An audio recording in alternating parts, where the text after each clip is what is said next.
El siguiente programa es para todos.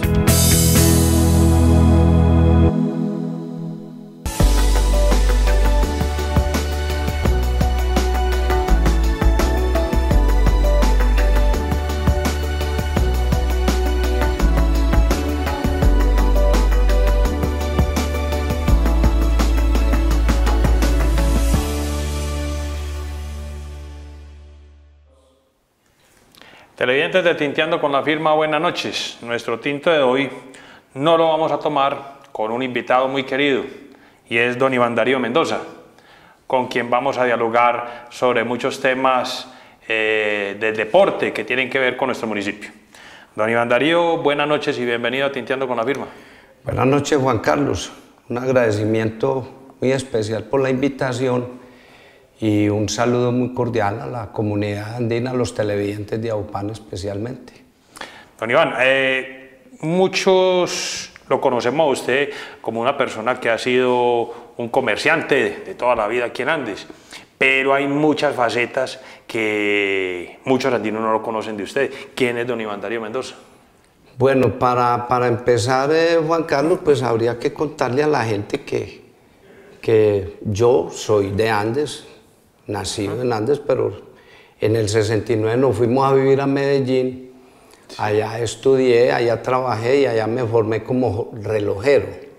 O sea, esa es la profesión mía. Yo hace 45 años reparo relojes.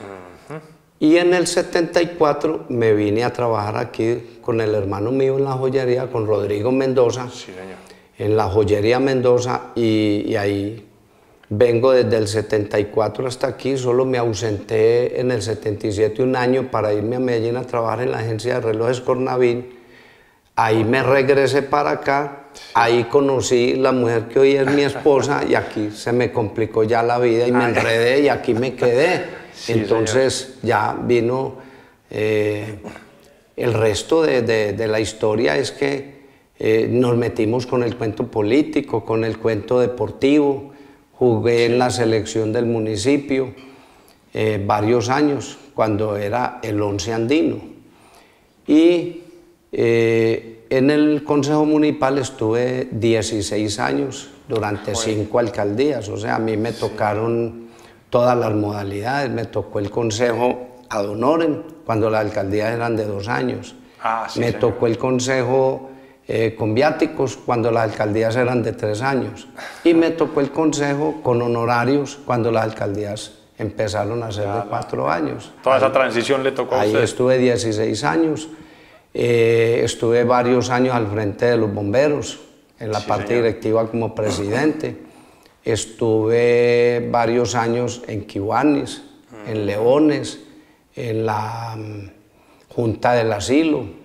Ave María. Y estuve muy vinculado en la parte deportiva con el Comité de Fútbol y la Junta Municipal de Deportes. O sea, yo tengo que ver algo con la construcción del Coliseo cubierto, porque nos tocó hacer toda esa gestión, desde implorarle a don Darío Toro, que era rector del liceo, que nos cediera al municipio ese terreno que sobraba ahí, que la intención era empujar la construcción del Coliseo, y se conversó y se dialogó y finalmente se construyó, y ahí está, prestándole un buen servicio al deporte en el municipio. Don Iván, entonces ahora que usted me dice lo de que usted ha sido toda la vida relojero, ¿no se aplica ese refrán que dice por ahí que tiene más fuerza un relojero?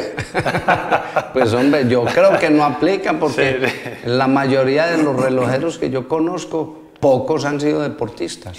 Yo sí realmente, desde que me conozco hasta el sol de hoy, que tengo 66 años, que me enorgullezco de haber ingresado a ese selecto grupo de la tercera edad. Sí, señor. Entonces, ya marca con el 6. Sí, ya entonces he practicado y sigo practicando el deporte, no con la intensidad con que se hacía, pero lo sigo haciendo. Entonces, yo creo que ese dicho no aplica para mí. No aplica para usted, sí. Bueno, Iván, ¿esa profesión tiende a desaparecer o no? Sí.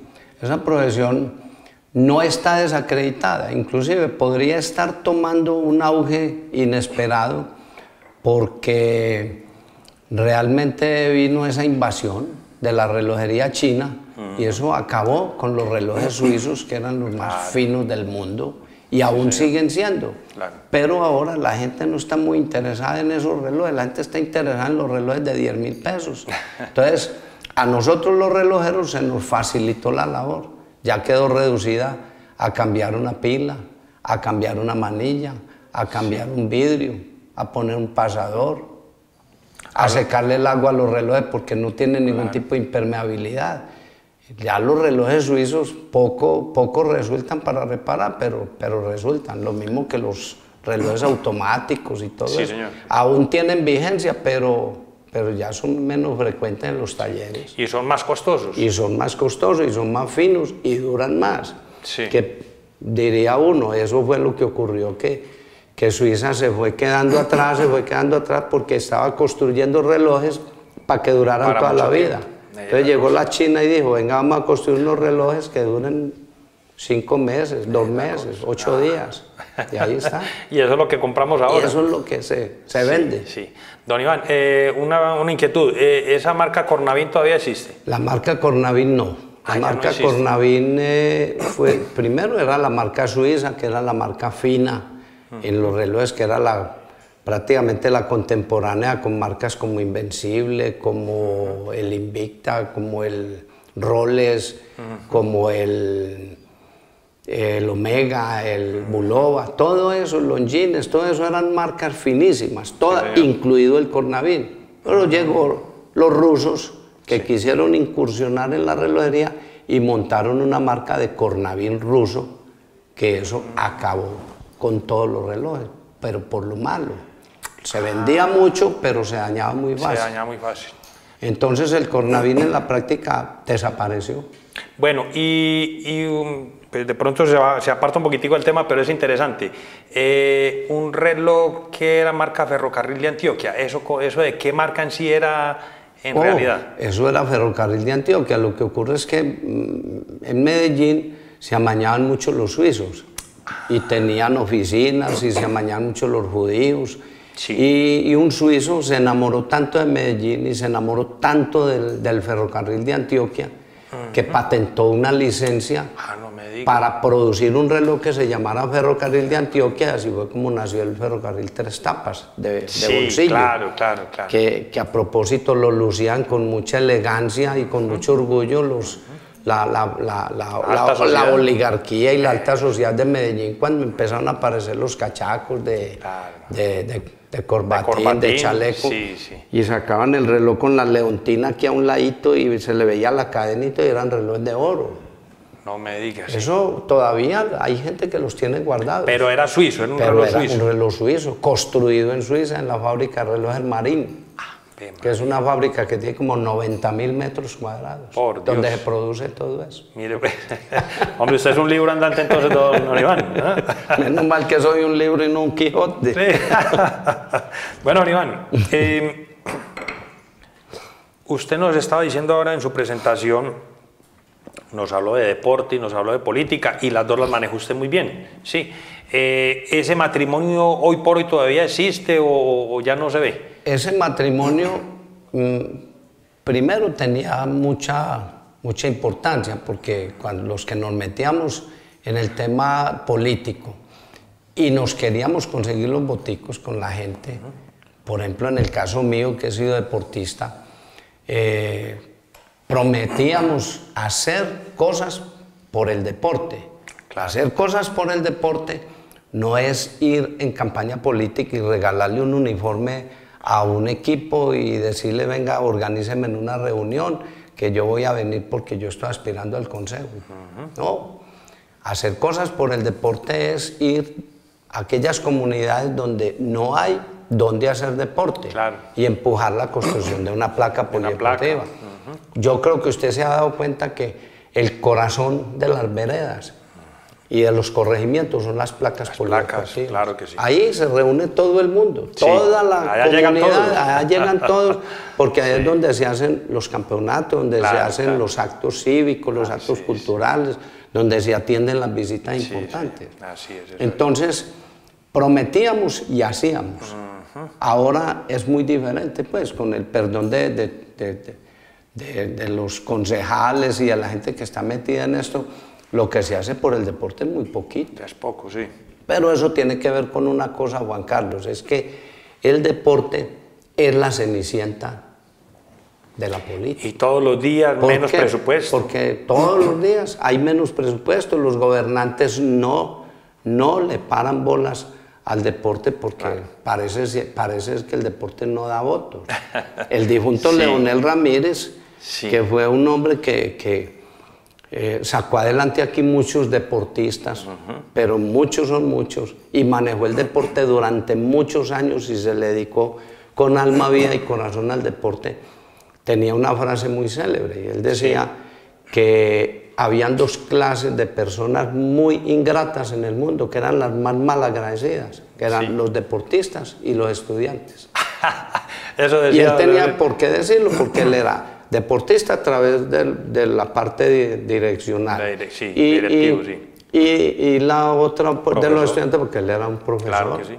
Él fue mi profesor. Claro que lo que no sabe mucha gente de Leonel Ramírez es que él era un cabo del ejército. Ah, por eso era Por como eso era esa formación. tan y cuando él recio. iba a clase, había que tenerle respeto al hombre porque es que era, o sea, mostraba como autoridad. Tenía formación militar. Ya está dicho todo. Don Leonel, ahorita tocamos un tema con don Leonel, porque me interesa esa parte. Y hablando de don Leonel, hay un tema que muchos deportistas de ahorita no conocen, lo que fue el Once Andinos. Para mí, y me disculpa pues la comparación, pero el Once Andinos, cuando uno iba a otra parte y uno decía que uno era de Andes y la gente mismo hablaba, de los Once Andinos, sí, un uniforme rojo y negro, y eso era un orgullo para el municipio. Decir que yo quise y que luché por pertenecer a los Once Andinos. Así es, toda la gente no, como usted dice, la mayor parte de la gente del municipio, especialmente la gente del deporte, Sí. no conocen mucho acerca del origen del Once Andino, ni conocen mucho acerca de la historia del deporte en el municipio. Valdría la pena en algún momento promover un foro, invitar diferentes personalidades del deporte y hacer una conversación, una disertación sobre el tema deportivo en el municipio. Yo, pues, por ejemplo, dentro de lo poco que recuerdo y que sé y que tengo cositas en mi poder, yo, por ejemplo, tengo la foto del primer seleccionado de fútbol que hubo en Andes, y es de 1932. Por Dios. Ahí aparecen personajes como don Antonio Aramburu, por ejemplo, como Joaquín Ochoa, hermano de don Antonio Ochoa, Arturo Bustamante, que es de una familia muy querida de San Pedro, los Bustamantes, y así por el estilo. Yo tengo esa foto en mi poder. Y en ese tiempo ya se llamaba Once Andinos.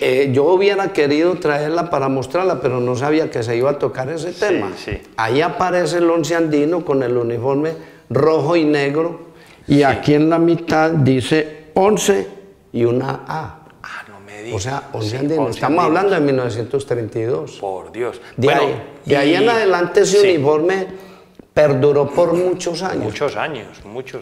Como le contaba ahora, a mí me tocó pertenecer al Once Andino desde el 74, casi hasta el 80, más o menos. Y siempre me tocó jugar con uniforme rojo y negro. Rojo y negro. ¿Por qué rojo y negro? Porque fue el color inicial que le pusieron al equipo. Era como lo más fácil, los colores más fáciles de conseguir en la época.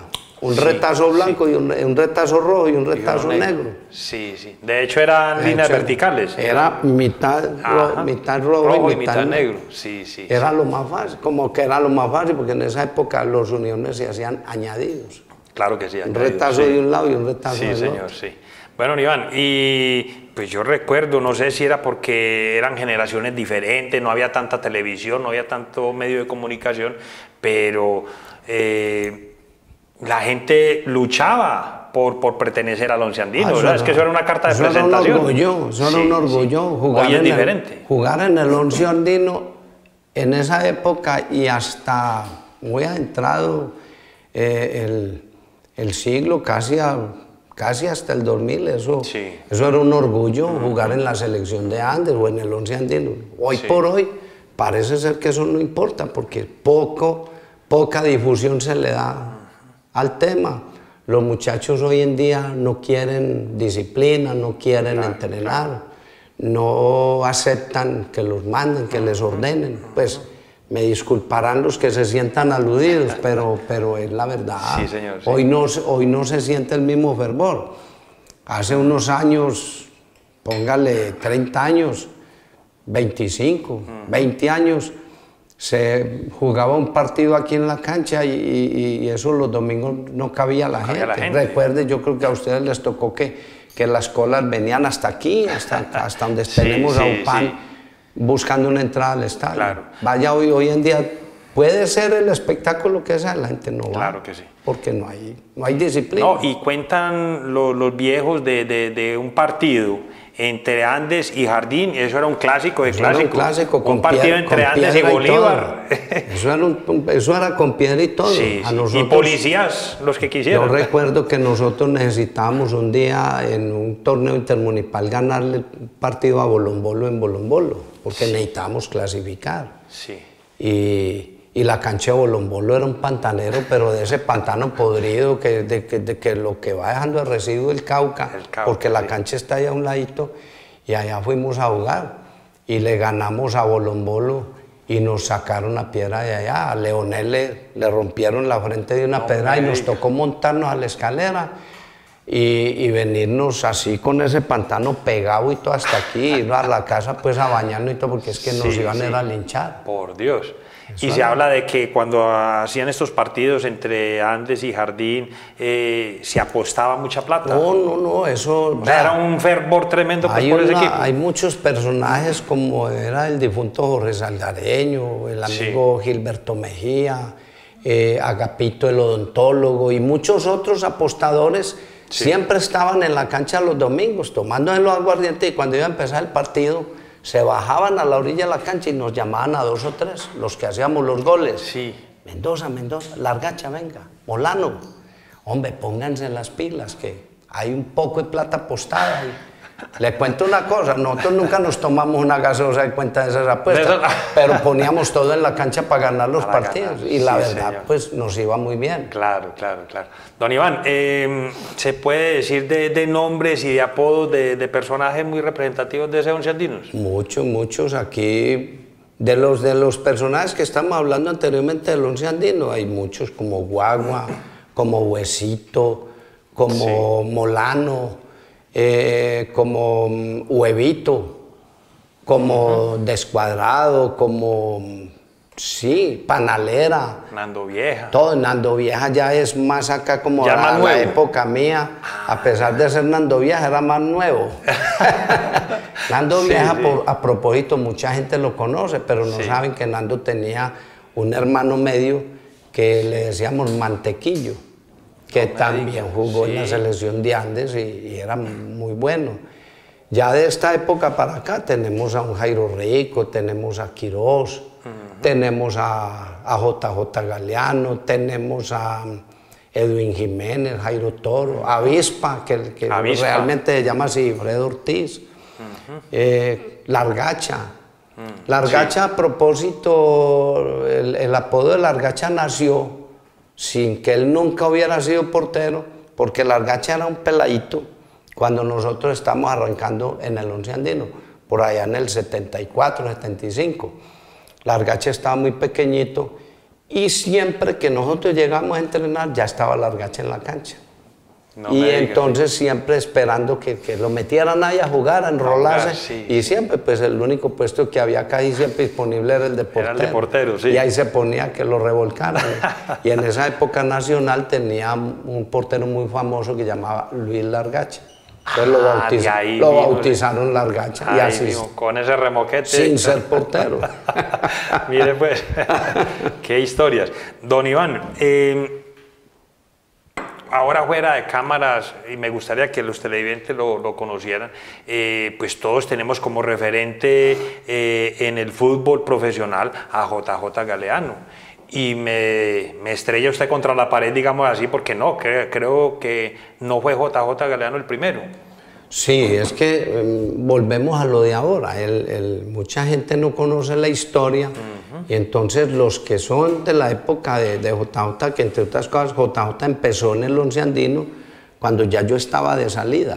Sí. Y le cuento algo, yo era de las personas más cumplidas para ir a entrenar.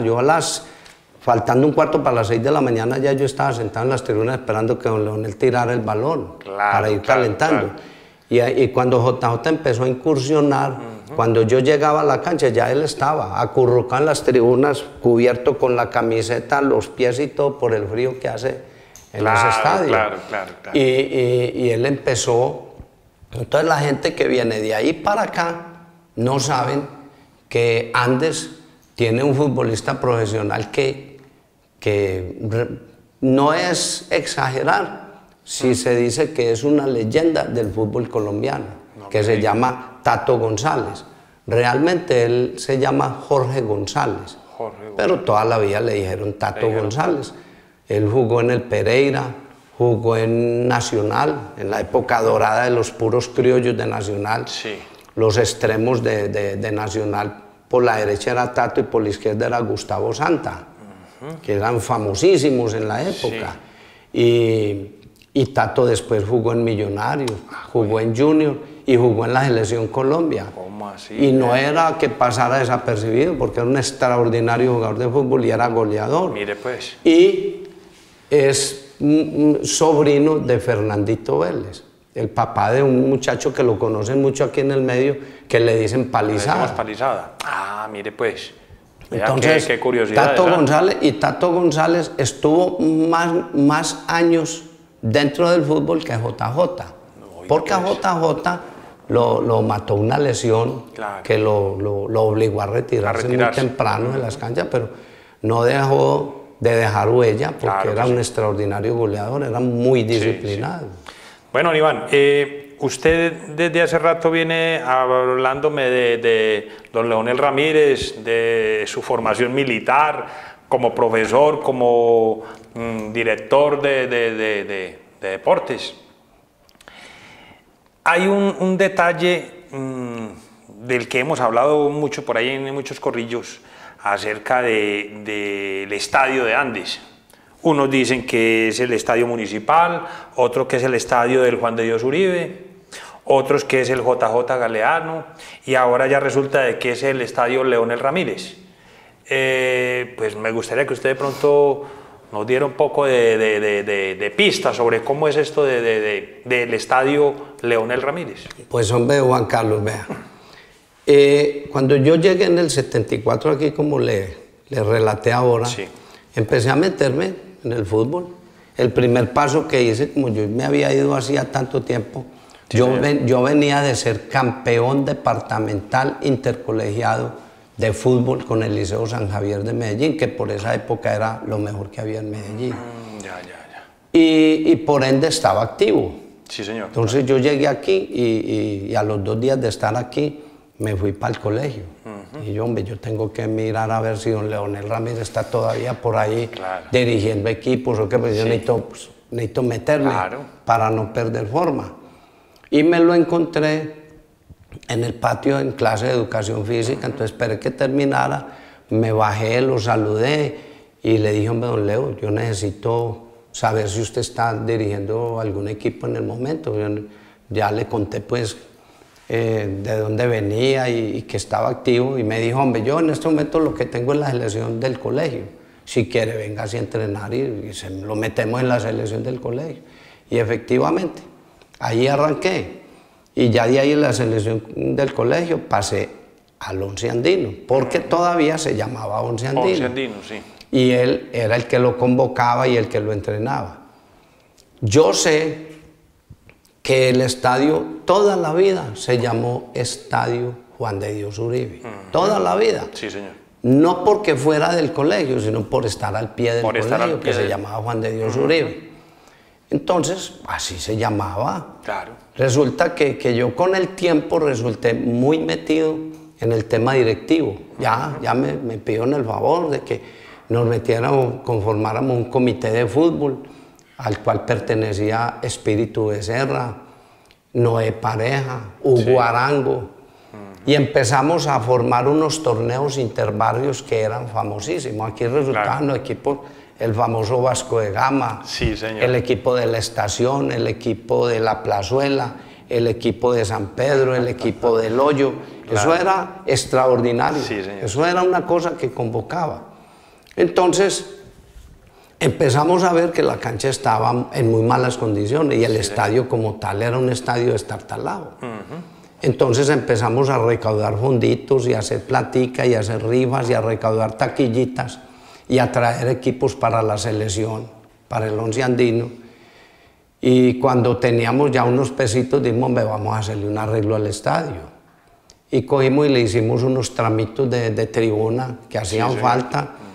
Le subimos el muro de la parte de atrás, le tiramos un techito nuevo encima, le hicimos allá en la parte del colegio, al frente, hicimos como una especie de losita ahí, en donde se montaban Ernesto, Gustavo Sánchez, Chucho Zapata, todos ellos a John Soben Martínez a narrar los partidos. Sí. Entonces en San Luis estaban, y en la estación estaban todos los amigos de JJ, que por esa época ya JJ estaba muy metido en el tema de Nacional, ya se le apodaba el Andino de Oro. Entonces, estos muchachos, los moscos que llamamos, los Saldarriaga, los Sierras, los Saldarriaga, los Quisenos, los Álvarez, los de aquí, los Vélez que enumeramos ahora, los Fernández, todos ellos muy amigos de JJ. Entonces le pidieron al comité que si le podíamos dejar pintar el nombre de JJ Galeano a la tribuna, para bautizar esa tribuna JJ Galeano, en vista de que ahí era donde JJ se había formado. Claro que sí. Entonces nosotros como comité les dijimos, hombre, no hay ningún problema. Y ahí mismo se pusieron en la obra, el difunto Walter Mosco, que por esa época pintaba, entonces se encargó de pintar los colores, el muro blanco, le puso los colores de la bandera y en el medio le puso en letras grandes negras. Es que me parece estarlo viendo. JJ Galeano, tribuna. Lastimosamente no hay fotos ni archivos de eso, pero en todo caso, todos estos locutores empezaron, Estadio JJ, Estadio JJ, Estadio JJ. En vista sin ser algo oficial. No era oficial. En vista de eso, eso fue haciendo carrera. Fue haciendo carrera y estando yo en el Consejo Municipal y no sabiendo de la alcaldada que íbamos a cometer porque, bueno, no teníamos conocimiento de que ese tipo de homenajes no se podían hacer en vida de las personas. Configuramos un proyecto de acuerdo en el Consejo Municipal y lo sacamos adelante, todo el mundo lo votó afirmativo, pero ese proyecto se perdió porque eso fue a la jurídica y nunca lo devolvieron, claro, porque no se podía. No se puede tener que ir a una persona ya que hubiese muerto. Entonces siguió el tema ahí sobre la mesa hasta que un amigo que muchos conocemos aquí, que se llama... todos le decimos Escopeta, hermano de Alberto Castañeda, se dio a la tarea de recolectar una cantidad de firmas y pedirle al Consejo Municipal que mediante un proyecto, mediante un acuerdo municipal, se bautizara el nombre Estadio Leonel Ramírez. Y efectivamente, se tramitó el proyecto, se hizo el acuerdo y se aprobó en el Consejo Municipal. En su totalidad. Hay por ahí estadísticas de que se habla del acuerdo 018 del 12 de mayo del 2008, en el que usted era concejal en ese Exactamente. El estadio se llamó Leonel Ramírez Gutiérrez. ¿Qué pasó? ¿Y de dónde viene la controversia? Porque allí hay una placa colgada. Porque al doctor Elkin Jaramillo, como alcalde, le tocó terminar la remodelación del estadio. Que no es ningún estadio nuevo, es un estadio remodelado.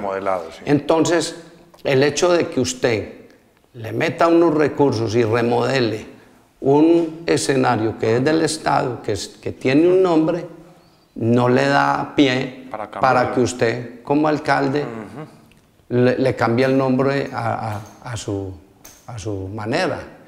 Entonces, hay una placa que dice Estadio J.J. Galeano. Eso no es así. Eso no se puede.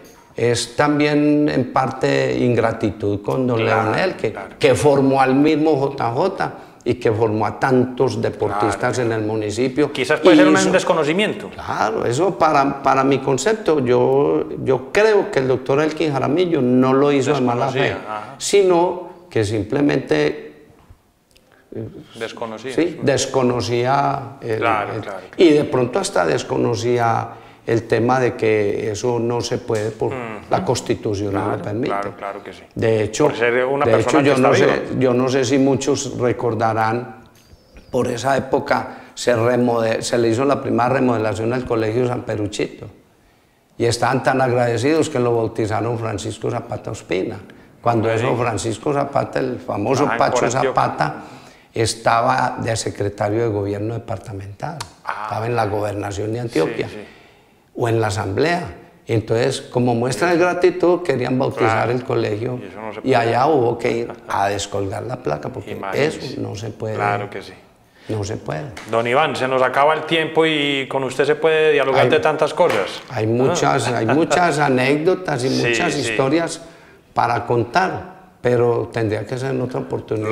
¿Lo quiero invitar de nuevo a otro programa, le parece? Pues hombre, yo estaría dispuesto en cualquier momento. Claro que sí, de hecho lo vamos a hacer. Y de una vez pues sepa que le agradezco infinitamente la invitación y a todos los televidentes de AUPAN que pues hombre, muchas gracias por la atención prestada. Claro que sí, no, usted don Iván, porque usted es una historia ambulante. ¿Eso es usted? Hagámoslo como le estaba proponiendo, hagamos un foro o hagamos algo con otros amigos que tengan daticos sobre el tema del deporte en Nandi y hacemos un conversatorio. Vale la pena, eso está bien. Don Iván, gracias por haber atendido nuestra invitación. Muchas gracias. Televidentes, buenas noches y hasta un próximo programa.